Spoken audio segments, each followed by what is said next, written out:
Hello everyone, hope कि आप सब लोग बहुत अच्छे होंगे। आलो क्लासेस में आप लोगों का स्वागत है। आज हम लोग एक नया चैप्टर शुरू करने जा रहे हैं जो कि है कैलोरीमेट्री।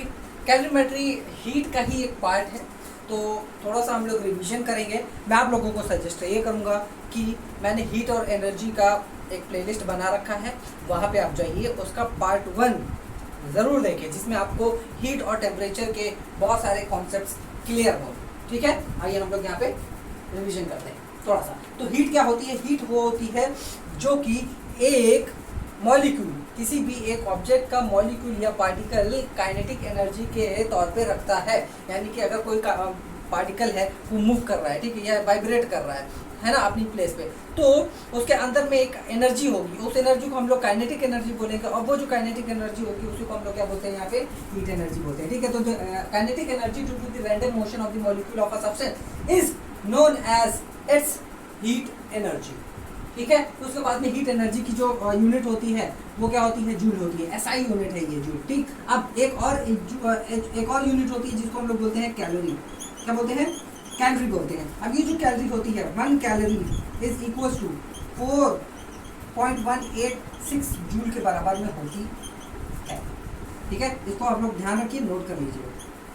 और इसको हम लोग ऐसे भी लिख सकते हैं 4.2 जूल, क्योंकि जब हम लोग अभी न्यूमेरिकल्स करेंगे तो उसमें ये काम आएगा। फिर उसके बाद में क्या है? हीट एनर्जी को मेजर करने के लिए हमें कैलोरीमेट्री की ज़रूरत होती है। अब कैलोरीमेट्री क्या है? एक तरह का डिवाइस है जिसकी मदद से हम ये पता कर पाते हैं कि किसी बॉडी से कितनी हीट एनर्जी निकल रही है और कितनी हीट एनर्जी वो गेन कर रहा है। समझ गए? उसके बाद में हीट एनर्जी क्या है? एक एडिटिव क्वांटिटी है। क्लियर? अब टेम्परेचर की बात करते हैं। टेम्परेचर क्या होता है? एक ऐसी क्वांटिटी होती है, टेम्परेचर एक ऐसी क्वांटिटी होती है जो हमें ये बताती है कि जो हीट का फ्लो है वो किधर को है, वो किधर को है। जैसे कि मान लेते हैं कि एक हॉट बॉडी है और एक कोल्ड बॉडी है, दोनों एकदम एक दूसरे के इतने पास हैं कि टच कर रहे हैं। तो ये हॉट बॉडी मान लेते हैं, हॉट, और ये कोल्ड। तो आप मुझे बताओ हीट का ट्रांसफर किधर होगा?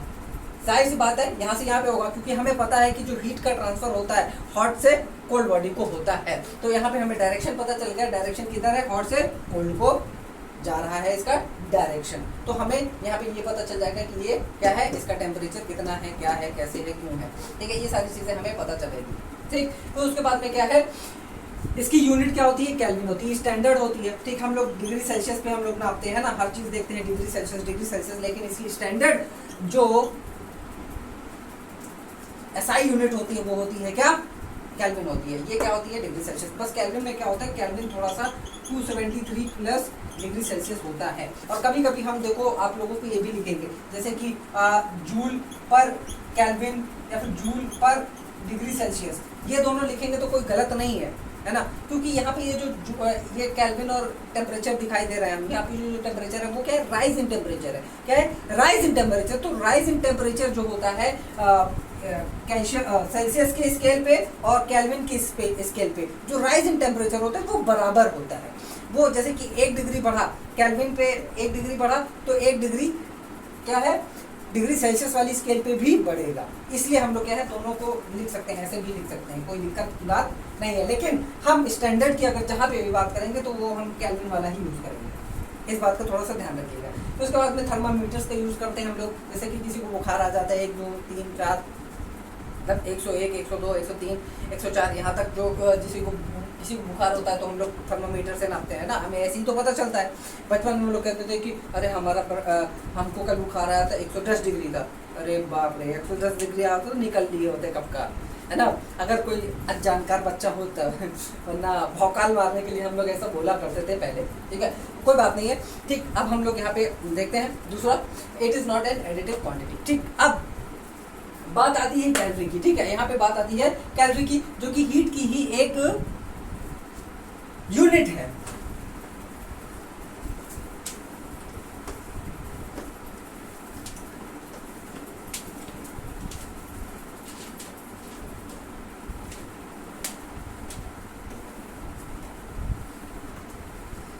तो कैलोरी क्या होता है, इसकी डेफिनेशन हम लोग देखते हैं।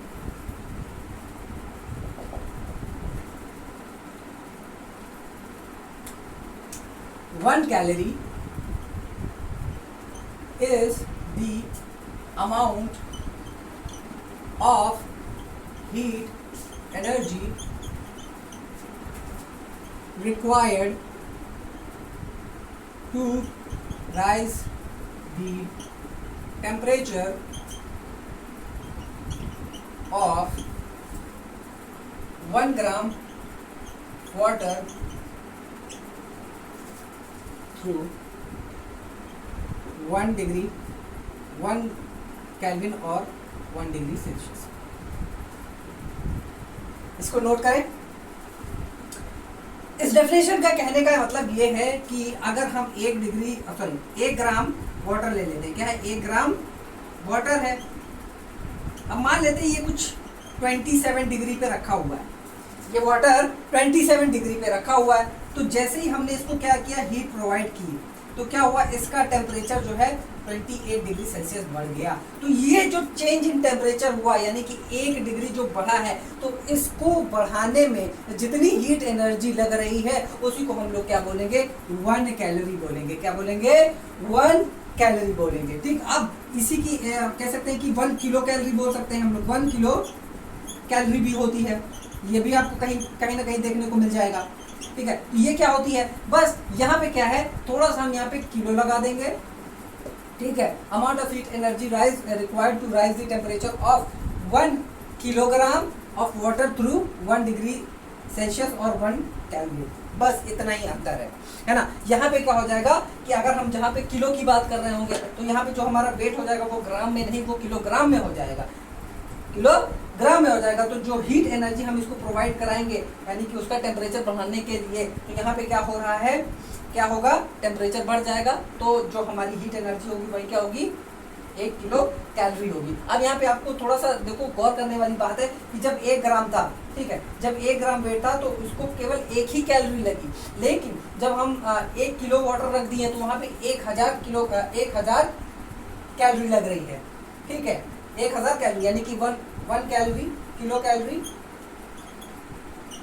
Equals to 1000 calorie. यानी कि पहले 1 ग्राम को केवल गर्म करने के लिए हमें 1 कैलोरी की जरूरत पड़ी थी, लेकिन अब हम 1 किलोग्राम के वाटर को गर्म करने के लिए हमें 1000 की कैलोरी लग रही है। तो यहाँ पे हमें ये थोड़ा सा ध्यान में रखने वाली बात है कि जितना ज़्यादा हमारा वेट होगा उतना ही ज़्यादा क्या हो जाएगा, एनर्जी लगेगी उस बॉडी का टेम्परेचर राइज करने के लिए 1 डिग्री। समझ गए, क्लियर हो गया। ठीक है, अब हम लोग बात करते हैं factors affecting the heat energy required to raise the temperature. अब कोई बॉडी है, उसका अगर हमें टेम्परेचर बढ़ाना है, तो जो हीट एनर्जी हम दे रहे हैं वो किस किस पे डिपेंड करेगी। ठीक, टॉपिक नोट करें, factors affecting heat energy required to rise the temperature of the body object। पहला है मास ऑफ बॉडी ऑब्जेक्ट, दूसरा है राइज इन टेम्परेचर, तीसरा है मटेरियल ऑफ द बॉडी और ऑब्जेक्ट।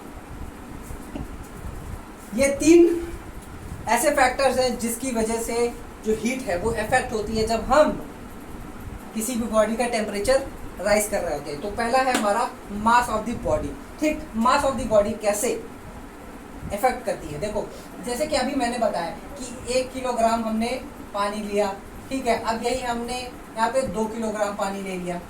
ठीक, यहाँ पे 1 kg है, यहाँ पे 2 kg, यानी कि कह सकते हो कि 1 लीटर है, यहाँ पे 2 लीटर है, हमने ये ले लिया। ठीक, अब इसका हमें 1 डिग्री सेल्सियस बढ़ाना है, इसको भी 1 डिग्री सेल्सियस क्या करना है, इसका टेम्परेचर बढ़ाना है। तो जो हीट एनर्जी लगेगी वो क्या है, इसमें ज़्यादा लगेगी, इसमें ज़्यादा लगेगी इन कंपैरिजन टू दिस, इसमें ज़्यादा हीट एनर्जी लगेगी। तो हमें यहाँ पे ये देखने को मिल रहा है जो हीट एनर्जी है यानी कि Q is directly proportional to the mass. क्या है? Directly proportional to the mass. ये क्या है? Q क्या है? आपका हीट एनर्जी है, ये M क्या है? हमारा मास है। ठीक, फिर उसके बाद में दूसरी बात आती है राइज इन टेम्परेचर। ठीक, राइज इन टेम्परेचर। अब मान लेते हैं कि यही दोनों एक केजी का है, दोनों वाटर जो है एक केजी का है, लेकिन हमें यहाँ पे 2 डिग्री सेल्सियस बढ़ाना है और हमें यहाँ पे 1 डिग्री सेल्सियस बढ़ाना है। तो जो 2 डिग्री सेल्सियस अगर हमें बढ़ाना है तो जाहिर सी बात है क्या होगा यहाँ पे भाई, टेम्परेचर अगर हमें बढ़ाना है तो हीट एनर्जी भी ज़्यादा देनी पड़ेगी कि नहीं ज़्यादा देनी पड़ेगी? तो यहाँ पे जो एनर्जी देनी पड़ेगी वो ज़्यादा होगी, यहाँ पे कम देनी पड़ेगी। ठीक है, तो इससे हमें ये साबित होता है, ये मिलता है कि Q is directly proportional to the change in temperature. भैया जैसे जैसे हम जितना ज़्यादा हमें टेम्परेचर की ज़रूरत होगी उतनी ज़्यादा हमें हीट देनी होगी, जाहिर सी बात। अब चाहे वो दोनों कह सकते हैं कि एक ही सेम ही मटेरियल और सेम ही वेट के क्यों ना हो, अगर हमें टेम्परेचर ज़्यादा चाहिए तो जाहिर सी बात है हीट भी ज़्यादा चाहिए। ये तो कॉमन सेंस वाली बात हो गई भाई। फिर उसके बाद में मटेरियल ऑफ द बॉडी। अब यहाँ पे हमने 1 केजी वाटर ले रखा था, अब हमने ले लिया 1 केजी कॉपर। ठीक, अब ये कॉपर थोड़ा सा सॉलिड होता है ना, इसको सॉलिड मान के चलो, ऐसे नहीं लो, ये हो गया हमारा कॉपर, 1 केजी है हमारा कॉपर। ठीक, अब इसका हमें 1 डिग्री सेल्सियस बढ़ाना है, 1 डिग्री सेल्सियस इन दोनों का हमें टेम्परेचर बढ़ाना है। तो किसमें ज़्यादा हीट लगेगी? इसमें ज़्यादा हीट लगेगी। क्यों? क्योंकि ये बैड कंडक्टर होता है, वाटर एक बैड कंडक्टर होता है हीट का, तो इसको ज़्यादा टेम्परेचर ज़्यादा हीट चाहिए अपना 1 डिग्री सेल्सियस बढ़ाने के लिए, लेकिन इसको कम चाहिए क्योंकि ये सॉलिड है। अब इसके पार्टिकल जो है बहुत पास में है, इसके पार्टिकल जैसे दूर होते हैं, है ना, और ये एक तरह से बैड कंडक्टर भी होता है और ये गुड कंडक्टर होता है। अब मटेरियल आप डिपेंड करता है, अब सॉलिड में है, सॉलिड में भी बहुत सारे ऐसे होते हैं मटेरियल जिनका कह सकते हैं कि मटेरियल अलग अलग टाइप के बने होते हैं, तो वहाँ पे जो हीट एनर्जी चाहिए होगी वो अलग चाहिए होगी। और कॉपर क्या है, ज़्यादा अच्छा है, और इससे भी अच्छा हो गया आपका सिल्वर। अब सिल्वर भी सॉलिड है भाई, सिल्वर भी एक मेटल है, तो वहाँ पे क्या है कि वो ज़्यादा अच्छा हीट को क्या करता है, अलाउ करता है ना, कि जा सके, कंडक्टर अच्छा है वो। ठीक, तो ये डिपेंड करता है। ठीक, अब ये जो डिपेंड हो रहा है, ये जो मटेरियल है, वो जो मटेरियल मतलब कि हम कितना हीट इसकी बढ़ेगी, कितना इसका टेम्परेचर बढ़ेगा, तो ये किस पे डिपेंड हो रहा है? वो डिपेंड हो रहा है मटेरियल ऑफ द बॉडी। अब उस मटेरियल में भी एक चीज़ आती है जिसको हम लोग बोलते हैं स्पेसिफिक हीट कैपेसिटी। क्या बोलते हैं? Specific heat capacity. यही चीज़ होती है जो हमें बताती है कि जो टेम्परेचर होगा 1 डिग्री सेल्सियस, वो कितनी हीट पे या कितनी heat amount of heat energy पे बढ़ जाएगा।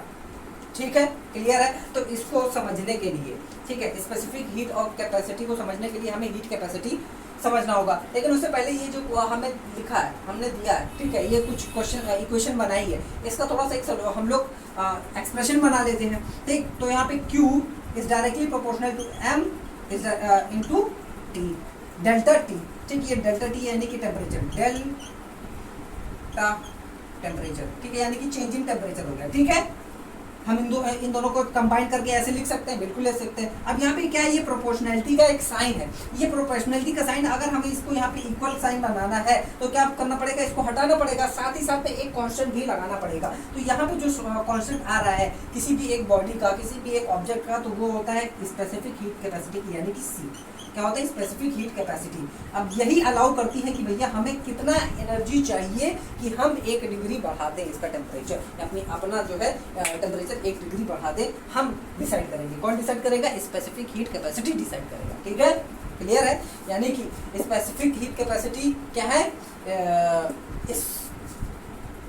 इस ऑब्जेक्ट का पापा है ना, घर में जो है पापा ही अलाउ करते हैं कि भैया कौन सी चीज़ कितनी आनी है, कब आनी है ना, यही पापा ही तो डिसाइड करते हैं, जो हमारे घर के बड़े होते हैं। तो यहाँ पे स्पेसिफिक हीट कैपेसिटी भी बड़े का काम कर रहे हैं, यानी कि जो घर का मुखिया है, घर के पापा हैं, यही डिसाइड कर रहे हैं कि भैया हम क्या करेंगे, हमें हीट हम इतने में ही गर्म हो जाएंगे, या थोड़ी सी हीट में ही, या फिर बहुत ज़्यादा हीट लगेगी, हम टेम्परेचर तभी चेंज कर पाएंगे। तो कौन डिसाइड करेगा? ये स्पेसिफिक हीट कैपेसिटी, स्पेसिफिक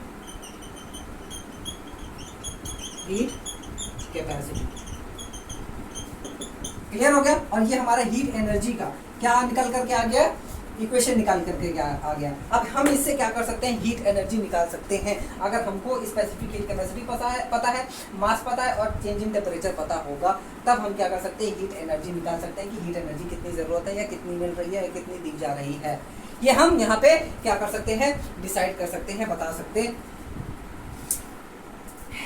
ठीक है, अब बात आती है, ठीक है, स्पेसिफिक हीट कैपेसिटी की। अब ये स्पेसिफिक हीट कैपेसिटी क्या होती है, इसको जानने से पहले अगर हम हीट कैपेसिटी को समझ लेते हैं तो हमको स्पेसिफिक हीट कैपेसिटी भी समझ में आ जाएगी। ठीक है, क्लियर। तो हीट कैपेसिटी क्या होती है, heat capacity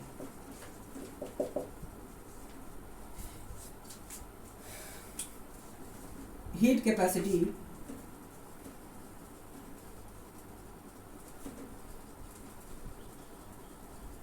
is the amount of heat energy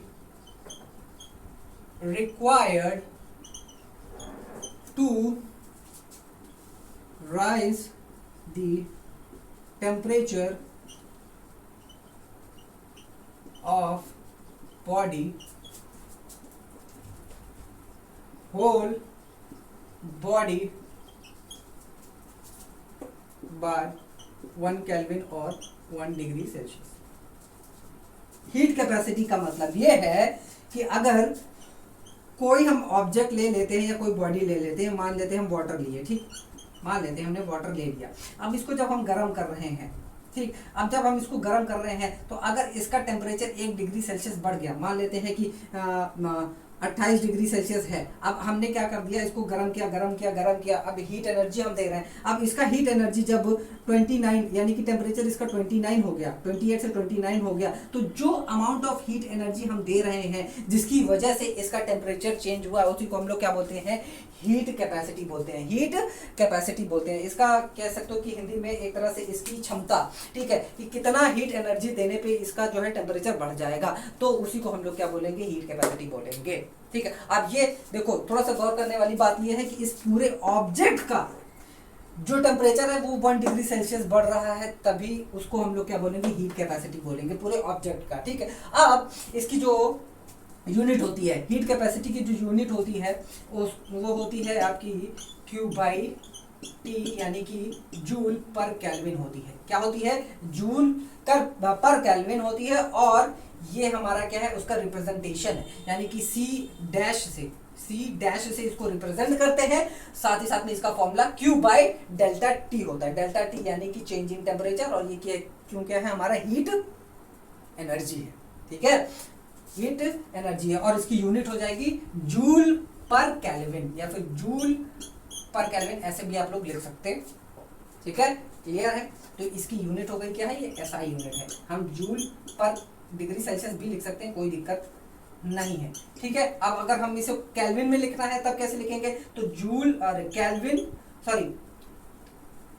में अगर हमें लिखना है तो कैलोरी पर केल्विन, है ना।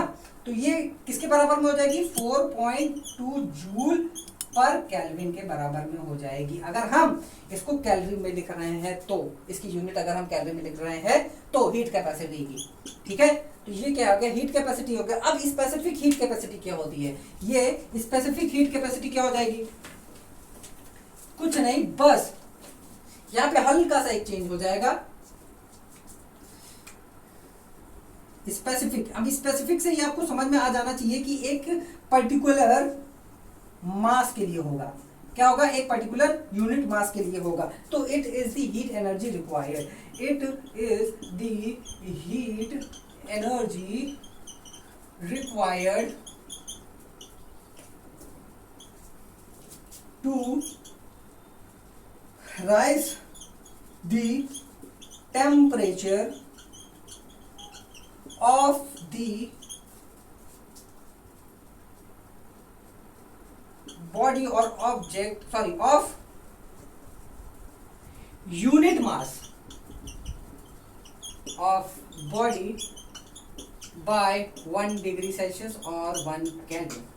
अब यहाँ पे बात आ गई यूनिट मास की। अब यहाँ पे हमने पूरे वाटर की बात की। अब वाटर कितना भी हो सकता था। अब अगर हमने मान लिया कि यहाँ पे 2 kg ले लिया, ठीक है, अब 2 kg ले लिया, तो जो इसको गर्म करने में मतलब कि इसका जो टेम्परेचर बदलने में जो हीट एनर्जी लग रही है उसी को हम लोग क्या बोलेंगे, स्पेसिफिक हीट कैपेसिटी। अब हमने स्पेसिफाई कर दिया कि केवल और केवल 2 kg ही है। हमने स्पेसिफाई कर दिया कि यहाँ पे 1 kg है, हमने स्पेसिफाई कर दिया कि यहाँ पे 500 ग्राम ही है। तो हमें हम क्या कह सकते हैं, उस चीज को जो एनर्जी लग रही है इसका टेम्परेचर बढ़ाने में 1 डिग्री, उसको हम लोग क्या बोलेंगे, स्पेसिफिक हीट कैपेसिटी। यानी कि जहां पे यूनिट मास लग जाए, बस यहाँ पे क्या है, यूनिट मास की बात हो रही है, यहाँ पे यूनिट मास की बात हो रही है। यहाँ पे जहां पे यूनिट मास लग जाए वहां पे क्या हो जाएगा, हमारा स्पेसिफिक हीट कैपेसिटी बोला जाएगा। और जब हम पूरे के पूरे ऑब्जेक्ट की बात करेंगे कि पूरे का पूरा ऑब्जेक्ट का जो टेम्परेचर बढ़ रहा है 1 डिग्री, उसको हम लोग क्या बोलेंगे, उसको हम लोग बोलेंगे हीट कैपेसिटी बोलेंगे। क्या है, उसको हम लोग क्या बोलेंगे, हीट कैपेसिटी बोलेंगे कि कितने अमाउंट ऑफ हीट एनर्जी लग रही है 1 डिग्री टेम्परेचर बढ़ाने के लिए पूरे के पूरे बॉडी का, पूरे के पूरे ऑब्जेक्ट का, उसको हम लोग बोलेंगे हीट कैपेसिटी। और स्पेसिफिक हीट कैपेसिटी क्या हो गई आपकी, एक यूनिट मास के लिए हो गई। ठीक है, इसकी जो यूनिट होगी वो क्या होगी, यूनिट इसकी हो जाएगी जूल पर केजी केल्विन होगी। क्यों, ऐसा क्यों होगी, देखो देख लो, अगर कोई भूल जाता है इसकी यूनिट तो भाई हम कैसे निकालें। देखो Q equal to C M delta T है ना, specific heat mass into change in temperature, ये फॉर्मूला था। अब ये क्या होता है, स्पेसिफिक हीट कैपेसिटी होता है। अब इसको हमें अकेले करना है, ठीक है, तो हम क्या करेंगे, Q, अब इसको हम लोग इसके नीचे लेकर के आएंगे, M इंटू डेल्टा टी। तो ये क्या हो गया, हमारा स्पेसिफिक हीट कैपेसिटी निकालने का फॉर्मूला हो गया, क्योंकि हम इससे स्पेसिफिक हीट कैपेसिटी निकाल सकते हैं। अब इसकी जरा यूनिट देख लेते हैं। हीट एनर्जी की यूनिट होती है जूल, ठीक, अब मास की होती है केजी और इसकी होती है केल्विन। तो हीट कैपेसिटी की जो यूनिट आ गई, हीट कैपेसिटी की यूनिट, ऐसा यूनिट क्या हो जाएगी, जूल पर केजी केल्विन हो जाएगी। ठीक है, कहीं कहीं आपको ये भी देखने को मिलेगा कैलोरी ग्राम पर कैलोरी पर ग्राम, सॉरी हाँ, कैलोरी पर ग्राम केल्विन हो जाएगा। ये यूनिट भी आपको देखने को मिल सकती है। जब ये देखने को मिलेगी तो हमें अगर जूल में कन्वर्ट करना होगा तब हम कैसे करेंगे, 4.2 इंटू 10 की पावर 3 जूल पर केजी केल्विन हो जाएगा। ठीक है, हम लोग ऐसे भी कर सकते। तो ये क्या हो गया, स्पेसिफिक हीट कैपेसिटी और हीट कैपेसिटी के अंदर आपको कुछ डिफरेंसेस मिल गए। ठीक है, और हीट कैपेसिटी और स्पेसिफिक हीट कैपेसिटी हमें बताएगा कि जो टेम्परेचर हमारा बढ़ रहा है तो उसमें कितना हीट लग रही है। ठीक है, और स्पेसिफिक हीट कैपेसिटी केवल एक पर्टिकुलर कह सकते हैं कि मास के लिए होगा और जो हीट कैपेसिटी होगा पूरी पूरी बॉडी के लिए होगा। ठीक है, तो मैं आप लोगों को इन दोनों के बीच में डिफरेंस बताने जा रहा हूं ताकि आप लोगों को और ज़्यादा क्लियर हो जाए। ये डिफरेंस है हीट कैपेसिटी और स्पेसिफिक हीट कैपेसिटी के बीच में। इन दोनों के बीच में जो डिफरेंसेस हैं इनसे हमें ज़्यादा क्लियर होगा कि भैया हीट कैपेसिटी क्या और स्पेसिफिक हीट कैपेसिटी क्या है। तो स्पेसिफिक हीट कैपेसिटी क्या होता है, the amount of the heat energy required to raise the temperature of the entire body. यहाँ पे क्या है, एंटायर बॉडी की का जो टेम्परेचर 1 डिग्री हम रेस करा रहे हैं तो उसमें जो हीट एनर्जी लग रही है उसको हम लोग क्या बोलेंगे, हीट कैपेसिटी बोलेंगे। वही अगर बात हम हीट कैपेसिटी की स्पेसिफिक हीट कैपेसिटी की बात करेंगे तो यहाँ पे एक यूनिट मास के लिए बात हो जाएगी कि अगर एक यूनिट मास का हम जो 1 डिग्री सेल्सियस बढ़ा रहे हैं उसमें जो एनर्जी हमें लग रही है, हीट एनर्जी लग रही है, उसी को हम लोग क्या बोलेंगे, स्पेसिफिक हीट कैपेसिटी। और ये ज़्यादातर कह सकते हो कि इस पर डिपेंड नहीं करता है, मास पे उतना ज़्यादा डिपेंड नहीं करता जितना ज़्यादा ये करता है। समझ गए, ये तो केवल एक कैरेक्टरिस्टिक है। समझ गए, ये क्या है, स्पेसिफिक हीट कैपेसिटी एक कैरेक्टरिस्टिक है आपकी। फिर उसके बाद में दूसरा क्या है, if heat capacity of a body is 30 joule पर केल्विन। अगर किसी भी बॉडी का अगर हमने दे रखा है या फिर रेटिंग दे रखी है कि इस बॉडी की हीट कैपेसिटी 30 जूल पर केल्विन दे रखी है, तो इससे हमें क्या पता चलता है, इससे हमें यह पता चलता है कि उस बॉडी को, अगर उस बॉडी का हमें टेम्परेचर 1 डिग्री सेल्सियस बढ़ाना है तो हमें कितनी हीट एनर्जी देनी होगी, 30 जूल हीट एनर्जी हमें देनी होगी। इसका मतलब ये है। ठीक है, अगर किसी भी बॉडी का स्पेसिफिक हीट कैपेसिटी इतना दे रखा है 400 जूल पर केजी केल्विन दे रखा है। इसका मतलब यह है कि उस बॉडी का अगर हमें 1 डिग्री सेल्सियस बढ़ाना है तो हमें कितनी हीट एनर्जी जरूरत है, कितने की जरूरत है, 400 जूल की जरूरत है।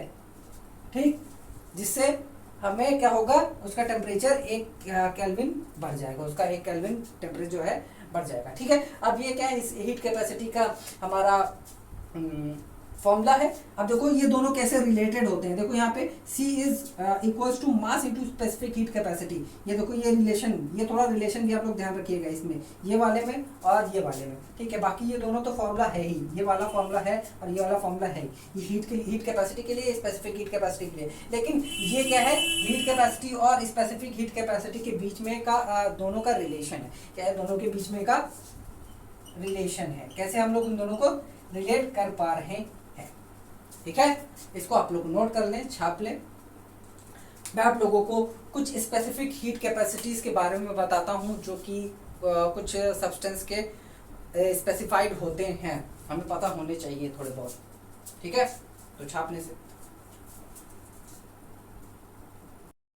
ये है कुछ स्पेसिफिक हीट कैपेसिटी कुछ सब्सटेंसेस के। आप लोग इसको नोट करें अच्छे से, जैसे कि एल्युमिनियम है, कॉपर है, ब्रास है ना, वाटर है। देखो वाटर में सबसे ज़्यादा हीट कैपेसिटी है, स्पेसिफिक हीट कैपेसिटी इसकी सबसे ज़्यादा है और इसी को सबसे ज़्यादा टाइम लगता है गर्म होने में, क्योंकि ये बैड कंडक्टर है। और देखो मरकरी है, इसमें क्या है, कम है। ठीक है, गोल्ड है, इसमें और कम है, 126 है। ठीक है, लेड है, इसको और ज़्यादा कम है। ठीक है, तो ये कुछ ऐसे सब्सटेंस हैं जिनको कह सकते हैं कि जिनकी स्पेसिफिक हीट कैपेसिटी होती है और इसी हिसाब से हम ये बता सकते हैं कि कौन गुड कंडक्टर और कौन बैड कंडक्टर है। भाई जिसकी वैल्यू ज़्यादा होगी वो क्या होगा, बैड कंडक्टर होगा, क्योंकि इसको हीट एनर्जी ज़्यादा चाहिए गर्म होने के लिए। ठीक है, इसको आप लोग छापे। मैं आप लोगों को 1-2 क्वेश्चन करा देता हूँ जिससे आप लोगों को और ज़्यादा क्लैरिटी हो जाएगी। ये दो न्यूमेरिकल्स हैं, पहले आप लोग ट्राई करें, पॉज करके ट्राई करें, कमेंट बॉक्स में आंसर भी लिखें, जिसका सही होगा मैं ज़रूर बताऊंगा, रिप्लाई कर दूंगा हाँ भाई सही है कि गलत है। ठीक है, उसके बाद में मैं करता हूँ, कर लिया, मैं करता हूँ। ठीक, पहला क्वेश्चन क्या दिया है, an iron ball requires 5000 heat energy. ठीक है, तो हमें क्यों कितना दे रखा है, पहले देख लो क्या क्या गिवन है। ठीक, जब भी करो क्वेश्चन सबसे पहले गिवन्स लिख लो, क्या क्या हमें दिया है। ठीक है, तो पहला क्या है, 5000 जूल कितनी दी है, हीट एनर्जी, यानी कि क्यों हमें दिया है, हीट। और फिर उसके बाद to raise the temperature it by 10 degree, यानी कि डेल्टा टी क्या है हमारा, ये डेल्टा टी है, याद रखना, raise its temperature by 10 degree Celsius, by 10 degree Celsius, यानी कि 10 डिग्री सेल्सियस इसका टेम्परेचर बढ़ा है। ठीक, अब 10 डिग्री सेल्सियस है तो कैलकुलेट क्या करना है, हीट कैपेसिटी यानी कि डेल्टा सी पता करना है। तो डेल्टा सी का जो फॉर्मूला है वो क्या होता है, delta C equals to Q by delta T होता है ना, यही पढ़ा है हम लोगों ने। तो अब वैल्यूज रख लो, ये रखा हमने ये और नीचे रख दिया हमने 10। ठीक है, 10 डिग्री सेल्सियस है तो 10 केल्विन भी हो जाएगा। क्यों, क्योंकि ये राइज इन टेम्परेचर है, याद रखना, एक्चुअल टेम्परेचर नहीं दे रखा है, ये राइज इन टेम्परेचर दे रखा है। ठीक, तो यहाँ पे क्या हो जाएगा, ये कट जाएगा तो कितना बचेगा, 500 जूल पर केल्विन। क्या है, जूल पर केल्विन, इसका आंसर आ जाएगा। बस ये छोटा सा हल्का सा। ये वाला देखते हैं, ये थोड़ा कॉन्सेप्चुअल है। यहाँ पे दे रखा है an electric heater of power 1000 what. क्या है, यहाँ पे हमें पावर दे रखी है, गिवन लिखो जल्दी से तुरंत। पावर कितनी है, 1000 वॉट दे रखी है। फिर उसके बाद में क्या है, raises the temperature of 5 kg, मास कितना दे रखा है, 5 kg मास दे रखा है, ऑफ अ लिक्विड फ्रॉम इतना टू इतना, यानी कि जो टेम्परेचर है वो कितना है, 25 से लेकर के 31 है। ठीक है, तो इसका जो राइज इन टेम्परेचर वो कितना हो जाएगा, 31 से लेकर 25, यानी कि इन दोनों को माइनस करेंगे तो राइज इन टेम्परेचर हमें मिल गया क्या, 6 डिग्री सेल्सियस। और ये जो राइज इन टेम्परेचर है वही क्या हो जाएगा, केल्विन भी कह सकते हो, है ना, क्योंकि रेज या तो राइज हो रहा है या तो फॉल हो रहा है, तो फॉल उतना ही होगा या राइज उतना ही होगा केल्विन स्केल में भी और डिग्री सेल्सियस स्केल में भी। ठीक है, बस वैल्यूज अलग अलग होंगी। ठीक है, वरना होगा उतना ही। फिर उसके बाद में हमें टाइम दे रखा है, ये हमारा टेम्परेचर है और ये हमारा टाइम है 2 मिनट। अब 2 मिनट को हम सेकंड में कन्वर्ट कर लेते हैं तो 120 सेकंड हो जाएगा। ठीक है, अब हमें निकालना क्या है, हीट कैपेसिटी निकालना है। हीट कैपेसिटी यानी कि Q बाई डेल्टा टी। ठीक है, हमें डेल्टा टी तो दिया हुआ है, ठीक है, 6 केल्विन दे रखा है, लेकिन हमें क्या हीट पता है क्या, नहीं पता है, हमें यहाँ पे पावर दे रखी है। तो हीट जो होती है, ठीक, हीट क्या होता है, हीट का फॉर्मूला क्या होता है, पावर इनटू टाइम। क्या होता है, पावर इनटू टाइम। तो पावर कितना है, 1000 दे रखा है, और टाइम कितना है, 120 सेकेंड, 120 सेकेंड्स दे रखा है। तो ये जो पावर हो जाएगी वो कितनी हो जाएगी, 1 2 3, ठीक है, 1 2 3, ठीक है, 1.2 इंटू 10 की पावर 5 जूल हो जाएगी। क्या, हीट एनर्जी क्या हो जाएगी, 1.2 इंटू 10 की पावर 5 जूल क्या हो जाएगी, इसकी हीट एनर्जी हो जाएगी। तो अब हम क्या कर सकते हैं, यहाँ पे हीट एनर्जी लिख सकते हैं, बिल्कुल लिख सकते हैं। मैं इसको यहाँ पे करने जा रहा हूँ। तो Q सॉरी C क्या हो गया अब हमारा, C डैश, हमें Q पता चल गया कितना है, 1.2 इंटू 10 की पावर 5 अपॉन डेल्टा टी कितना है, 6 है।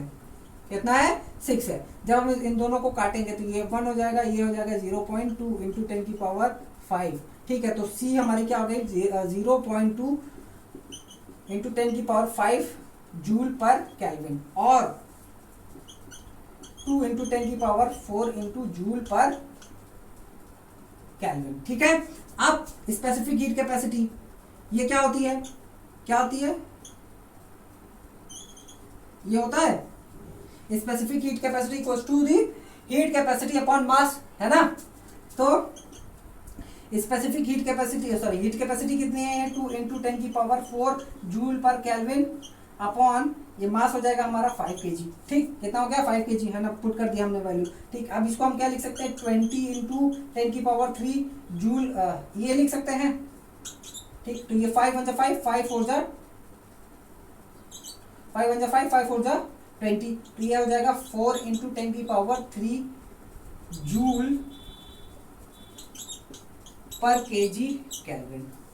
ये आ गई हमारी वैल्यू। ठीक है, तो स्पेसिफिक हीट कैपेसिटी कितनी आ गई, 4 इंटू 10 की पावर 3 जूल पर केजी केल्विन, और हमारी हीट कैपेसिटी कितनी आ गई, 2 इंटू 10 की पावर 4 जूल पर केल्विन। ठीक है, तो हम क्या कर दिए, देखो यहाँ से दो चीजें निकाल ली।